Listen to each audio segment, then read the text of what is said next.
অনলাইনে আয় করেন কথাটা শুনলে অনেক মানুষ সন্দেহের চোখে দেখে। আমি ওনাদেরকে ব্লেম করব না, কারণ এই শব্দগুলা এতবার ব্যবহার করা হয়েছে যে পচে গেছে। আর কোনো মানুষই এটা এখন আর সিরিয়াসলি নেয় না।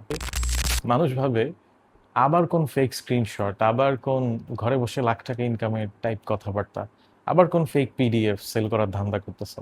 কিন্তু সেম এক্সাক্ট এই কথাটা যদি একটু অন্যভাবে ঘুরায় বলি, তাহলে চাকরির পাশাপাশি একটা সেকেন্ড ইনকাম অ্যাসেট তৈরি করার ফ্রেমওয়ার্ক উইথ রিয়েল এক্সাম্পলস। এটা শুনলে একটু আলাদা লাগে, হাইপ কম অ্যান্ড রিয়ালিটি বেশি, মানুষের জীবনের সাথে কানেকশনটা বেশি। এই জন্য ডিজিটাল প্রোডাক্টে আপনি কি বলতেছেন সেটা খুব ইম্পর্টেন্ট না, আপনি কিভাবে বলতেছেন, আপনার মেসেজটা আপনি ফ্রেম করতেছেন কিভাবে বায়ারদের সামনে, সেটা অনেক বড় ফ্যাক্টর ট্রাস্ট ক্রিয়েট করার জন্য। একই অফার যদি ভুল শব্দগুলো ইউজ করেন তাহলে শুনতে চিপ লাগবে, আর যদি একটু চিন্তা করে ভেবেচিন্তে প্রপার শব্দগুলো ইউজ করেন তাহলে ভ্যালুয়েবল লাগবে।